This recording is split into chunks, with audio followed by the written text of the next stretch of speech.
showtime. It's time for that radio show everyone loves. Do not attempt to change the station. Just listen, and we'll keep broadcasting. It's time to begin the show. 103.9 LI News Radio presents Your Island, the very best in talk radio, with your host, Tom Schiliro. And once again, welcome back. 1 hour down, 1 to go on our end of the week edition. This segment of our program is being brought to you by the Suffolk County Police Benevolent Association.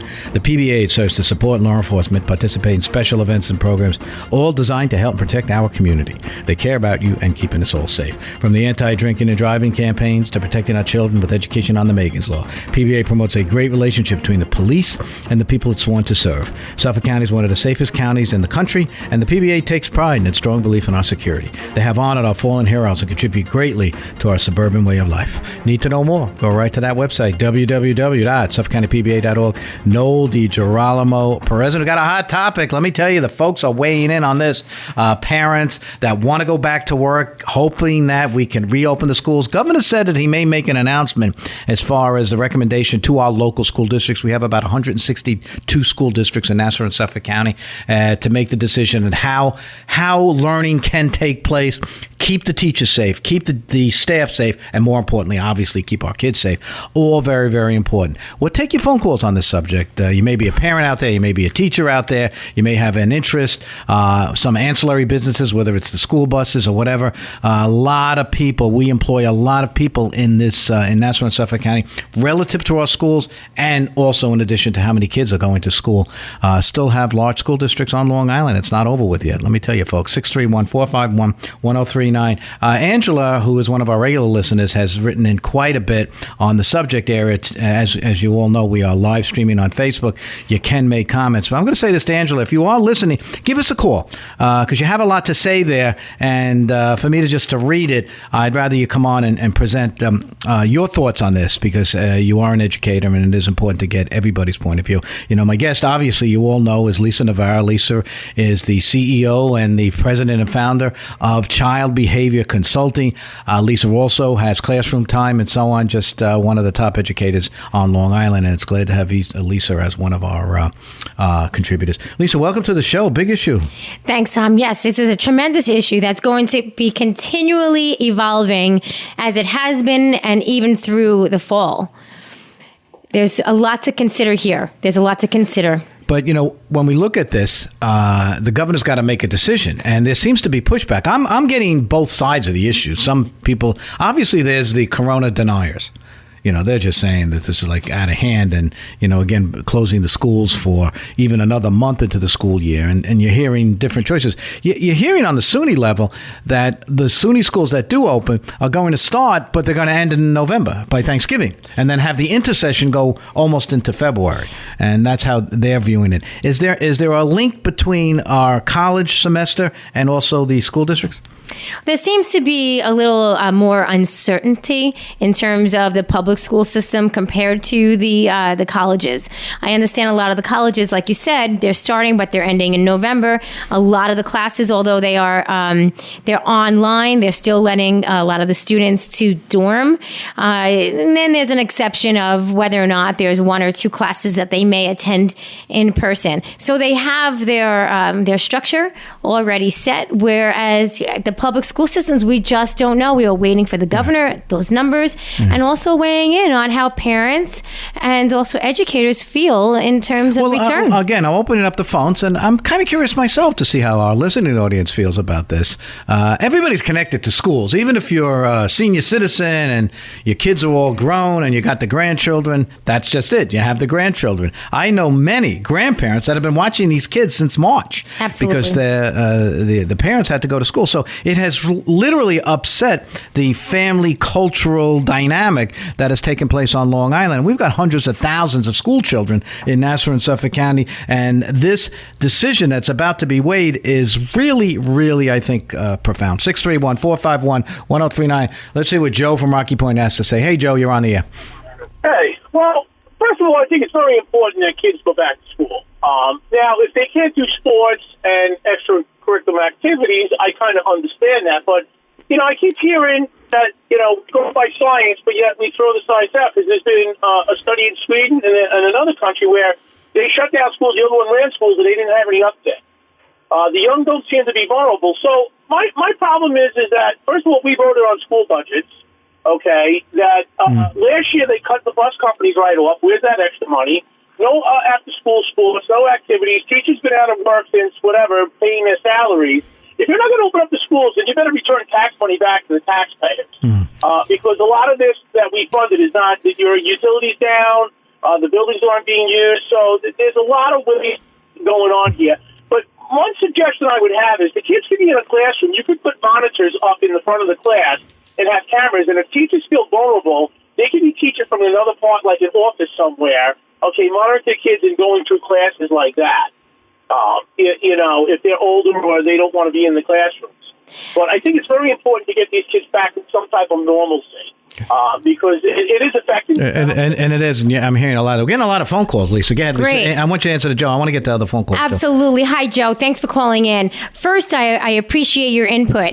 I do want to just say, though, that teachers were working very, very diligently from morning to actually night, of all times at night, when schools were shut down. So I just want to throw that out there, okay?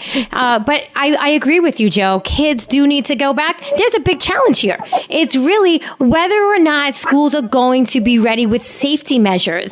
And it's very difficult fiscally, and it's very difficult when not knowing what the governor is going to say. So we might start getting ready, and then he could pull the plug. So there's a lot going on. But Joe, I believe in what you're saying, that we do need to get those kids back as safely as we can, as soon as we can. And how much longer can you wait? Joe, final thought, then I want to get to other calls. All right. Well, like I said, I think I know we want to err on the side of caution, but I just think that the normalcy for the routine, and I feel really bad for some of these kids that are seniors. Even last year, like I have a nephew that's going to be a senior this year. He's depending on the sports he plays to maybe get college and stuff. That's right. And it's on hold. Yeah, I know. Listen, I believe there's a virus, but the science is telling us one thing, and it seems like everybody else is now going in another direction. And I have to say, I felt very bad for the class of 2020. They missed out on just so much. Joe, thank you so much. We've got, actually, Angela did call in. I want to get to Angela. I just want to take Sal first, then we're going to get to Angela. So, Angela, just hang out just a little bit. Want to get your thoughts. Sal over there in Setauket. Hey, Sal, you're on the air. Hey, how you doing? Listen, I'm an educator. I want schools to be open, but, you have to look at the facts of the numbers. They might be down right now, but the numbers go up quickly, and kids are super spreaders. You know what I mean? Like, they're going to be asymptomatic carriers and bringing it into the community to families and adults. And you look at, politics is connected to everything. You have the RNC canceling their convention because of the virus. Right. You have the president's son's school not opening because of the virus. But we should send our kids in, and we should send our teachers and people in our neighborhood. It's ridiculous. It's politics, and it's not right. Schools shouldn't just be looked at as child care centers, and that's what's happening. Okay, so Sal, real quickly, don't open right now. Is that what we're saying?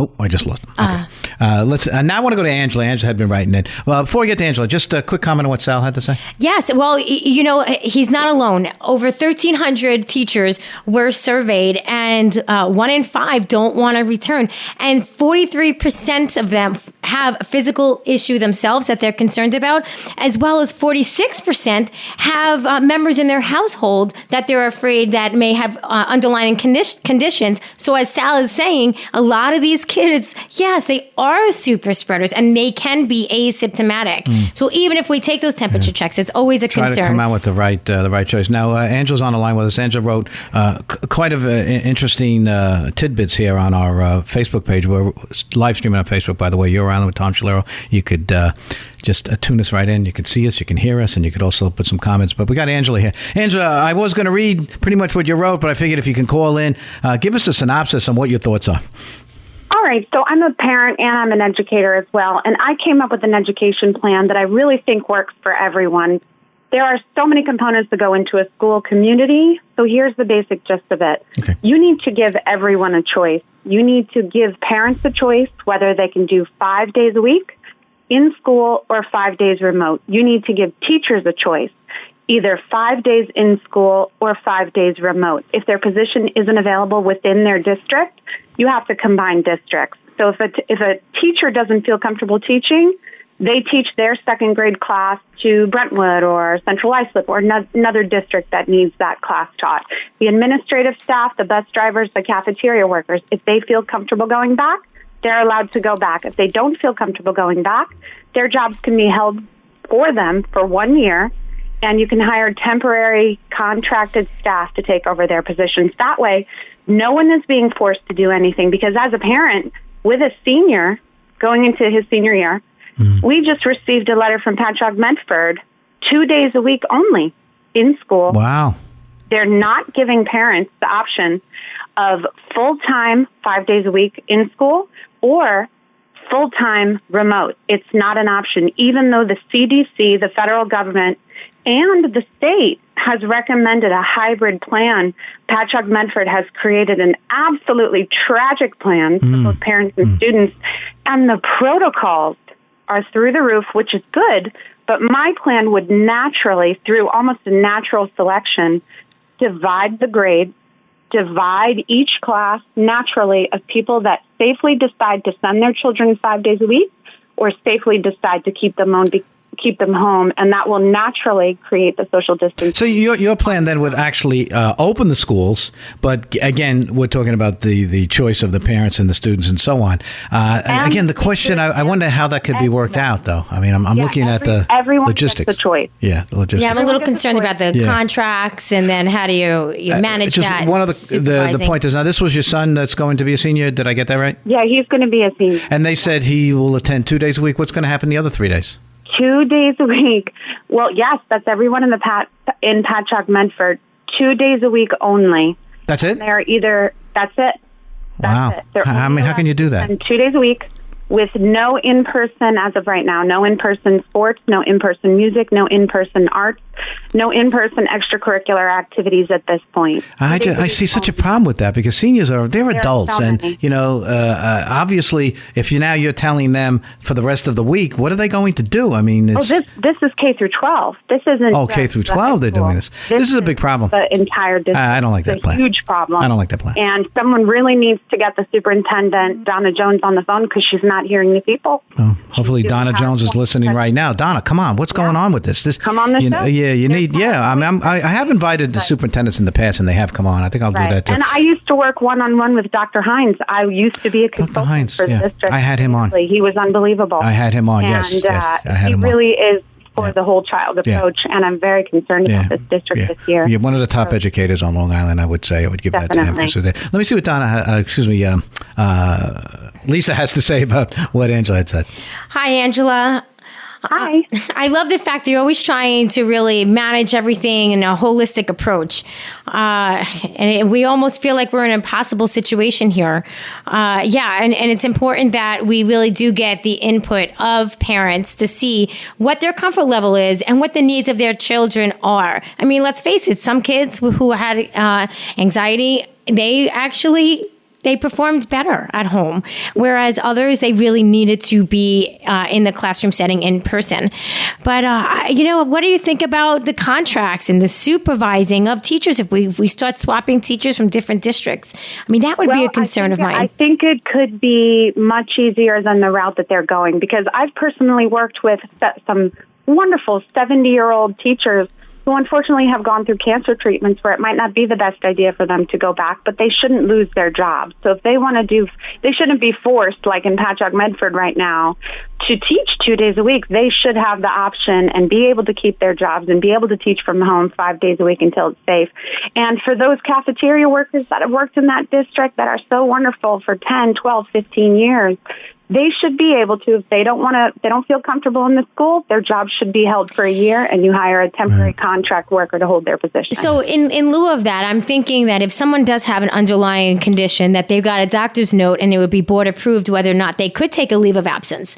Because I would imagine under these circumstances that would be acceptable. And if that is the case, then that's something they may want to consider doing now. So that way, come the next board meeting, that's something that they can consider. I'm glad Angela called in. And I'd like to just bring up one more thing. I know you have to go, but I feel like the children's choice it needs to be validated as well, because there's some seniors in high school that feel strongly as well. If they're scared personally, they shouldn't be forced to go back. Or if they don't want to continue remote learning and they feel comfortable going back, they should also have a choice with their parents on whether or not they want to go back as well. I feel like that's very valid. Now, if the governor says no schools are open, will Patrick Medford then reneges on this plan? Do you know if that would happen? Basically, all the districts have to submit their proposals by, I believe, July 1st. Right. Okay. Yes, that's correct. State gives their counter. All right. Now let me get to other calls. Angela, thank you so much. I tell you, very enlightening.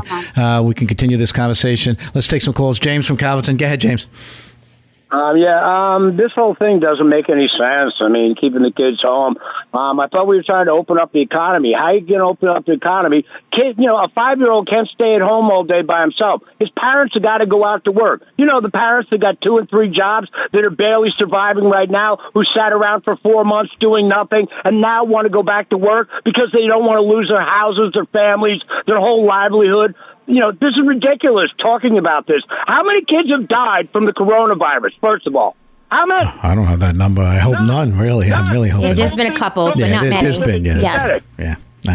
Well, I mean, I understand your emotion, but again, trying to keep the people safe. It's the teachers, too. How many kids have died from the coronavirus so far? I don't know. I'll have Michael Scudero look that up for us, but I'm sure it's more than one. All right. James, thanks. I appreciate it. Let's, before I get to the last 2 calls, a lot of emotion involved in this subject. There's so much emotion and there's so much uncertainty. And listen, we can open up the schools, and then if those numbers rise, Cuomo could say, close them. It's even more emotions. We'll take that up in the last segment, but I want to get to 2 more calls. John from Brookhaven. Go ahead, John. You there, John? We lost John from Brookhaven. How about John from Ronkonkoma? Hey, John. Hey, guys. Good. I only look at this from one standpoint, from as a taxpayer. As a taxpayer, I haven't stopped paying my taxes. I'm paying all of this money to the schools since COVID has started, and everybody in the school system has been actually rewarded by this pandemic. You need to go back to school full-time. We're paying you a full-time job. If you don't want to go back, get off the payroll and give the job to somebody who wants to do it. But everybody needs to, we're paying, either give me back my money or go to work. Well, I mean, and there is a fiscal constraint on that. And you're right. I mean, you're right about that. But again, they're not visiting gas stations by going to the car. They're not visiting Starbucks in the morning. They're not getting wear and tear in their car, going to the mechanics. There's all of this stuff that nobody thinks about. We're paying you a full-time job. We're back to full-time September 4th, whatever it is. Do your job. You don't want to send your kids, that's on you. You're still paying the taxes. Okay. You're a teacher, an administrator, a custodian, and you don't feel like going back to school. Give the job to somebody else, because why should we pay you to do nothing? I appreciate your point of view. I really do. And thank you for sharing that with us. Story. There is no other way to look at it. Well, I would say this, though. We'll go to work. Joe, right? Yeah. John, sorry. Yes, John, there's some inner workings, too, that a lot of times, unless you're in the field, you don't realize what's going on. And that is the time. I understand. Let me make my point. And my point is this. Normally, it's about a 6-hour day. There have been educators, okay, who have 12-hour days and working on the weekends just to deliver what they could to kids educationally. I understand what you're saying, and I understand your frustration. But I'm saying that educators have been working day in and day out to make this work for their quote-unquote kids. But not only that, I also want to say to be able to open up schools. And yes, John, it was you or another caller and mentioned that, they voted on the school budget and the school budget passed. Thank goodness it passed, because there's so much money that's been put in to make these safety measures happen.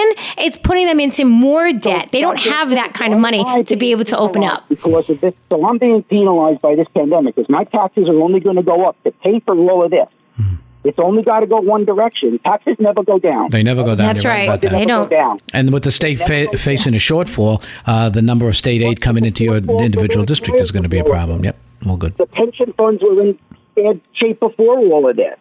So, like I said, I'm paying everybody to do their jobs, no matter who you are, whether you work for the IRS or the DMV. We've been paying all of these people to do these jobs. I will assure you this, that whether or not there's instruction in class, and listen, I want kids to go back, so let's just understand me here, okay?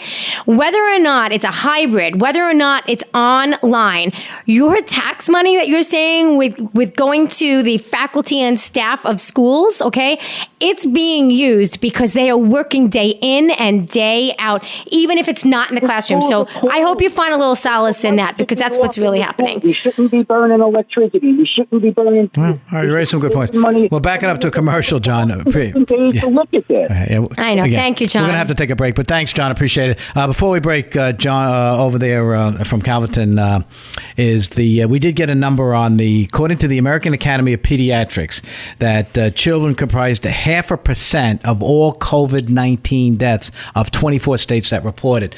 24 states actually reported 0 child deaths. So if you add 0.5%, 140,000 would be 1% would be 1,400. I'm saying 750 if my math is correctly. So James from Calvin had asked the question. So we'll say around 700 children have died out of the 140,000 Americans that. So I want to thank Mike Scudero for getting that information. Very important number, and I'm glad James had brought it up. We're going to take a short break. Final segment of Friday coming up. Just great to have Lisa Navarra here, Child Behavior Consulting, helping with a very, very contentious issue, which we are now facing. Really, we're literally, it's looking us right in the face right now. We're going to take a short break. We'll be right back.